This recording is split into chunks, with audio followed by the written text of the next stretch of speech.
Tell us a little bit about who Francis Y. Brown is. Francis Brown is a young man who comes from the Western region in Ghana. I'm an artist, I'm a director, a creative director, and also an animator. I schooled from elementary school to secondary school throughout in Takoradi, and I came to NAFTI, National Film and Television Institute at Accra, where I specialized in animation direction and animation production. Some of us have been calling it toy films from childhood. So now tell us, what is animation filmmaking?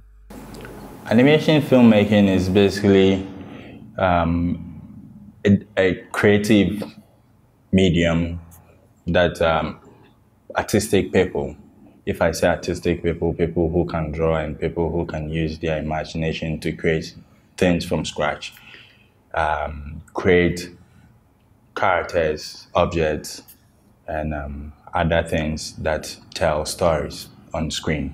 If one wants to be an animator, first of all, it depends on the technique that the person is interested in. We have several techniques. We have stop motion, we have 2D, hand-drawn, we have the 3D, and even with the 3D, we have the computer-generated, and we have the traditional 3D animation, which is puppetry. So you look at your strengths and your weakness, what you're very good at, then you select the technique that you want to use. But after selecting the technique, then it comes to the principles. There are 12 general principles that govern animation. And to every rule, you can break it, but you can only break it when you learn it, when you master it. So for you to be a good animator, you need to know your principles of animation very well at the back of your hand. And from there, you have to also master your poses. You need to learn your poses very well. These poses are very, very essential because you're creating things out of real life. So it's real life that you're exaggerating. That is animation. If you can shoot it with a camera, there's no need for you to term it as animation, because animation is all about stretching your imagination, right? So you adding up all of these natural things, the things that you can see around you, and taking it out of that context and stretching that into something else that the human mind can't really conceive how it can be done in real life, that makes you a very good animator.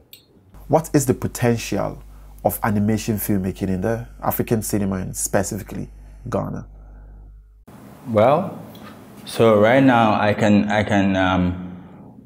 can boast of African content being actually the most sorted for content in the world now, because using Lion King as an example, it is the highest grossing animation for Walt Disney. Using Black Panther, for example, it is African themed or Black culture theme thing, and it is the highest grossing film, which is heavy on animation and visual effects for Marvel. And it has broken a lot of records when it comes to the first revenue generation in every category in filmmaking history. So, and we look at also the African-made animation film, Zambezia, made by Triggerfish Studios. It made about $34 million, and they used only about $20 million. So it goes to tell you that the potential is really high, the stakes are very high, but also it's just a green area in Africa. It is a budding movement, it's a budding industry. So it has its own flaws when it comes to the skill set to be able to tap into those revenue. But as for the revenue generation, it is more than huge. Because everyone loves African culture. Everyone loves Africans. Everybody is tapping from our stuff. If you look at modern day trends, everything is coming from Africa, just that they turn it around to suit their culture or their environment. So it is really big. For the appreciation, I'll say it goes both ways. First of all, I'll start from my part. My part as a producer or as an animator, as a creative director in the animation industry. It's a very important thing for us to know that there are styles. And if I say there are styles, there's nothing that we've done or we are doing which has not been done before. We only recreate and advance on certain things, right? So when we make our mistakes, we don't have to say it's a style.